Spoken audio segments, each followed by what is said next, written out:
Good evening guys. Yan ang problema ng may aso. Ating gabi na. Ah, come here, kusa. Here. Galing ng trabaho guys. Pagdating sa bahay, magpapatay pa ng aso. Alas 10 na ng gabi. Yan talaga yung may aso guys. Hali, kusa. Go. Kailangan mo siyang ilabas kasi maghapon na guys na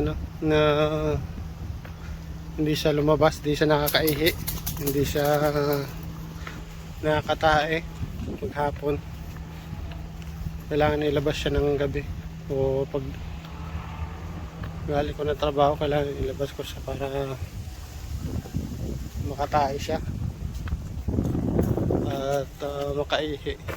Kasi pag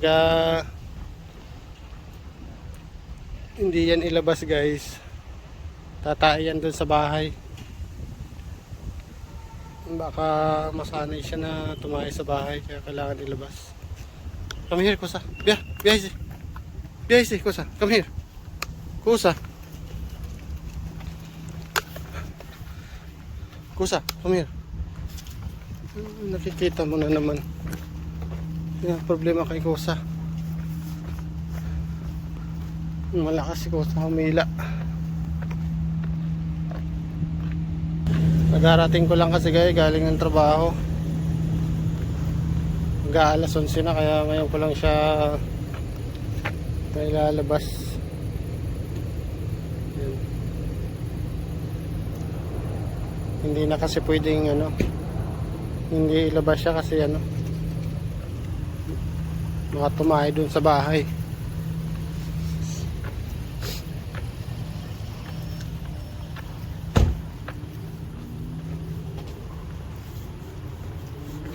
Kailangan na siyang pataihin guys.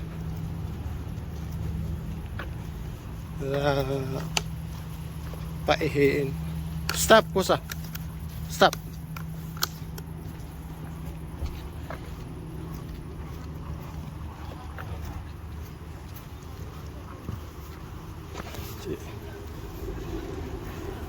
Yan ang problema sa may aso. Tsaga, magpatae. Kasi guys sa umaga hindi ko na siya nalalabas dahil nag-aasip-asip pa ako ng ng ibang gawain, kaya yun, hindi ko na siya nalalabas ng umaga. Kaya sinanay ko siya na once a day lang siya lalabas, tuwing hapon lang, tuwing pagdadating lang ako sa gabi. Stop kusa, stop.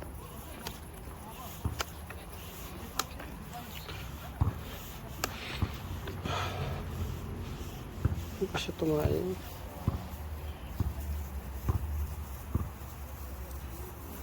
Tatay na siya.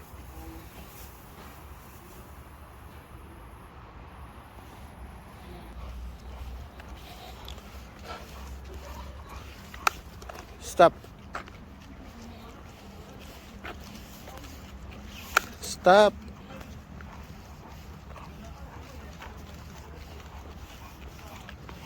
Stop. Kailangan mo siyang kasi malakas siya. Kusa, stop.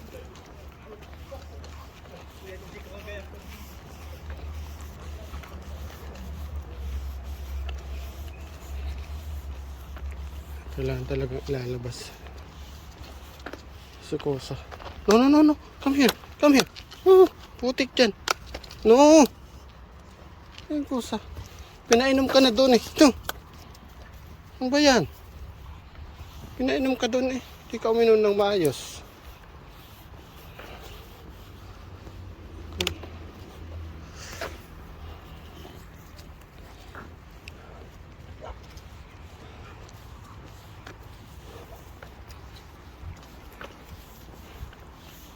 Stop.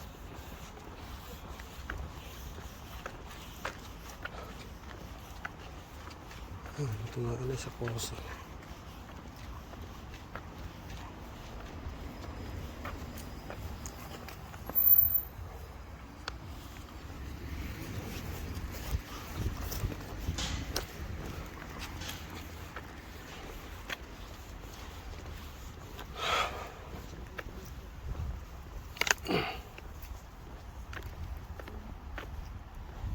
Hindi kasi siya pwedeng bitawan eh. Kung saan saan tumatakbo eh. Yung ala nakatali. Tsaka nangaamba kasi siya ng tao. Kahit hindi niya kilala, lalapitan niya tapos bigla siyang yayakap. Yun ang problema kay Kosa. O, ganyan talaga yung ano. Siguro yung ugali ng bully na ito. American bully. Yun po talaga siguro itong asong ito. Gusto niya mahilig sang ano, laging makipaglaro. So wala nga akong time. Pag linggo naman kailangan magpahinga kasi nakakapagod sa trabaho. Alis ka ng alas 6 ng umaga. Uwi ka ng ganitong oras. Hanggang alas 11.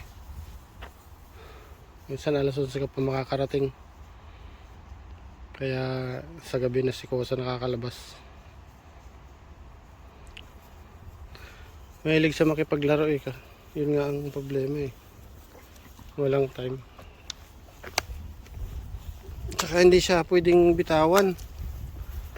Kasi pag binitawan mo, tatakbo ng malayo. Kailangan habulin mo.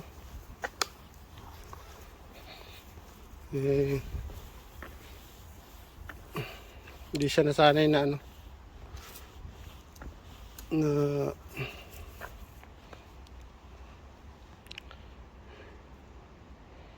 yung pangalawa niya ng tae yan. Kaya pag itong linalabas ko, kailangan ko siyang pataihin ng 2 o 3 tae siya para hindi siya umano sa bahay.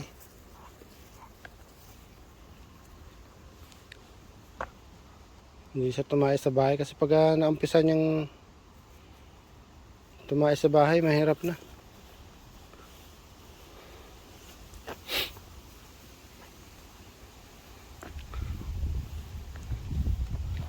Kaya yun, ito ang problema. Gabi na kailangan ilabas mo pa.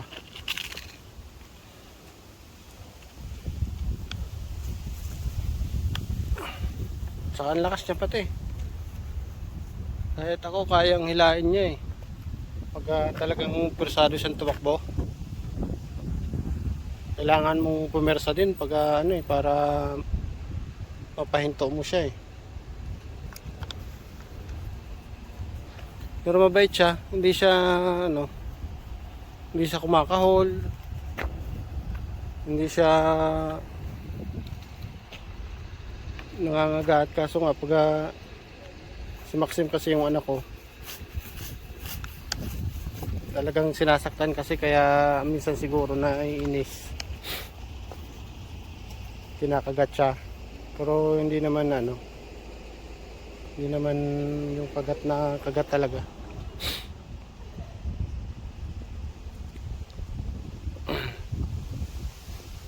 Si Maxim kasi kung ano ginagawa eh, kaya naiinis siguro si Kosa.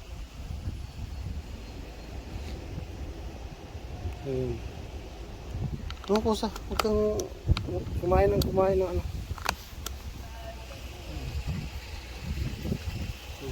Kaya ito ngayon, alas 11 ng gabi, nagpapatay pa ako ng aso.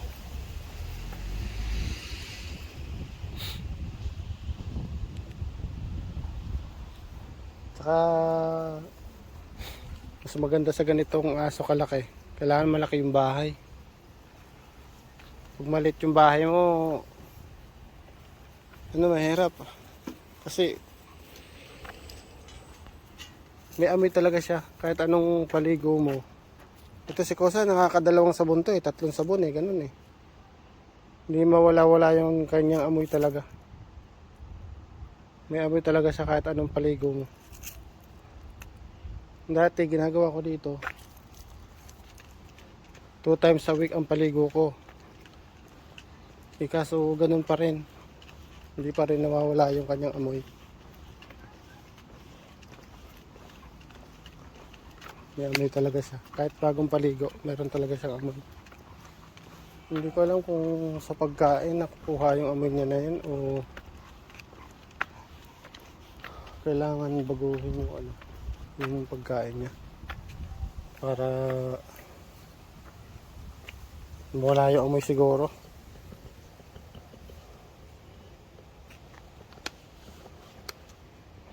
Tsaka ang problema pa nito kay Kosa, pag may bisita kami, gustong gusto talagang yumakap eh.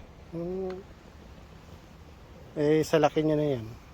Kaya yan, sinampahan niya yung tao, halos hanggang mahigit bewan eh.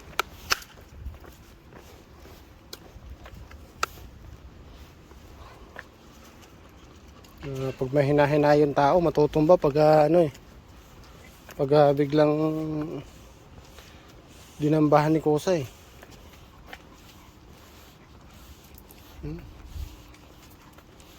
Kaya ngayon si Mrs. di na niya nilalabas dahil one time linabas niya, sinubukan niya ilabas paglabas dun sa main door ng building, biglang tumakbo si Kosa, kaladkad siya nadapa siya kaya yun, hindi na siya nilalabas. Kahit sino dun sa bahay, di na siya nilalabas, kaya ako na lang lagi ang nalabas kasi malakas talaga si Kosa.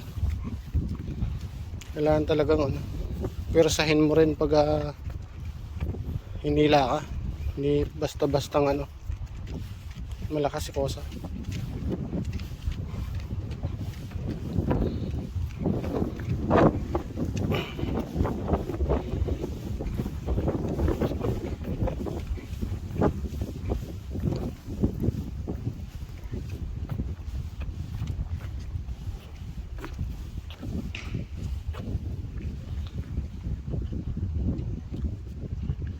Minsan no,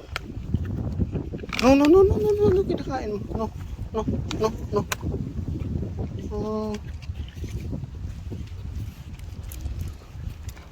Come here. No. Let's go. Come. No. Here.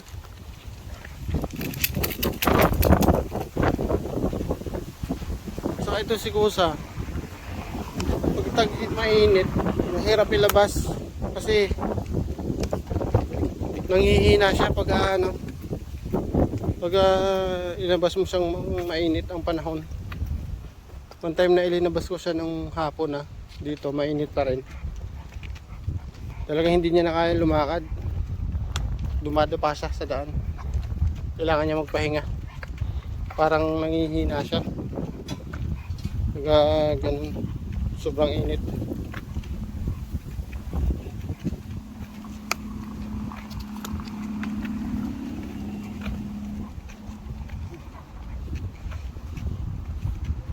Yan.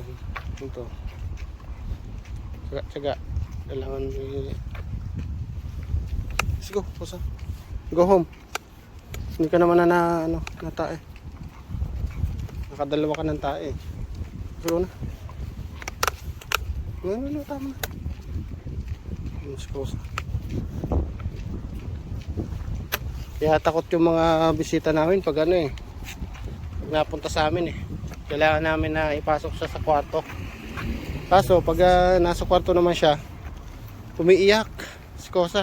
Hindi siya tumatahol pero parang alam mo ba yung yung iyak ng tao, ganun siya.